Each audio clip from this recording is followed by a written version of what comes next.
एक बार एक छोटी सी बच्ची हाथ में मिट्टी की गुल्लक लेकर के भागती हुई एक दवाइयों की दुकान पर गई। वो काफी देर तक वहां पर खड़ी रही, लेकिन दुकानदार का ध्यान उसकी तरफ नहीं गया क्योंकि और भी बहुत सारे लोग खड़े हुए थे। उसने दुकानदार को कई बार बुलाया, लेकिन वहां पर भीड़ इतनी थी कि दुकानदार का ध्यान उसकी तरफ गया ही नहीं। और फिर उस बच्ची को थोड़ा सा गुस्सा आया तो उसने अपनी मिट्टी की गुल्लक लेकर के वहीं काउंटर पर जोर से रख दी, जिसके बाद में जो दुकानदार था और जितने भी लोग खड़े थे वो सब उस बच्ची की तरफ देखने लग गए। और फिर उस दुकानदार ने उस बच्ची से पूछा, बेटे आपको क्या चाहिए?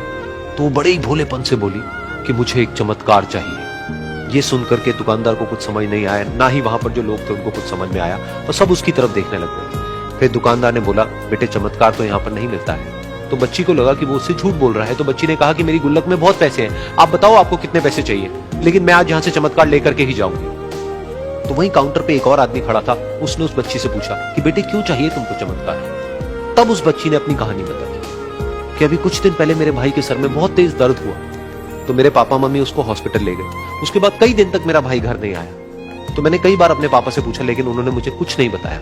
उन्होंने बार बार यही कहा कि वो आ जाएगा, वो कल आ जाएगा, वो कल आ जाएगा, लेकिन वो आ ही नहीं रहा था। तो मैंने देखा कि मम्मी रो रही है।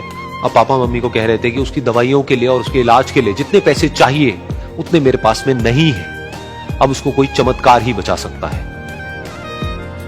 तब मुझे लगा कि अगर मेरे पापा के पास में इतने पैसे नहीं भी हैं तो क्या हुआ, मेरे पास में तो है। तो मैंने जितने भी पैसे जोड़ रखे हैं वो सारे लेकर के मैं इस दवाई की दुकान पर आई। फिर उस आदमी ने उस बच्ची से पूछा, कितने पैसे हैं तुम्हारे पास में? ये सुनते ही उस बच्ची ने अपनी गुल्लक उठाई, जमीन पर फेंकी और तोड़ दी, और पैसे गिनने लग गई। बाकी सब लोग खड़े होकर के उसको देख रहे थे। थोड़ी देर बाद उसने सारे पैसे अपने हाथ में इकट्ठे किए और बोली, मेरे पास में पूरे 19 रुपए हैं। वो जो आदमी वहां पर खड़ा था वो थोड़ा सा मुस्कुराया और बोला कि अरे तुम्हारे पास में तो पूरे पैसे हैं, इतने का ही तो आता है चमत्कार। ये सुनकर के वो बच्ची बहुत खुश हो गई और बोली कि चलो मैं आपको अपने पापा से मिलवाती हूँ। बाद में पता लगा कि वो आदमी कोई आम आदमी नहीं था, बल्कि एक बहुत बड़ा न्यूरोसर्जन था, और उसने सिर्फ 19 रुपए में उसके भाई की सर्जरी करी, और कुछ ही दिन बाद वो ठीक होकर के घर वापस आ गया। फिर कुछ दिन बाद वो बच्ची, उसका भाई, उसके पापा, उसकी मम्मी चारों एक साथ बैठे हुए थे और बात कर रहे थे। तो उसकी मम्मी ने उसके पापा से पूछा कि अब तो बता दो ये चमत्कार आपने किया कैसे? तो उन्होंने अपनी बेटी की तरफ देखा और बोले, ये चमत्कार मैंने नहीं, इसने किया है।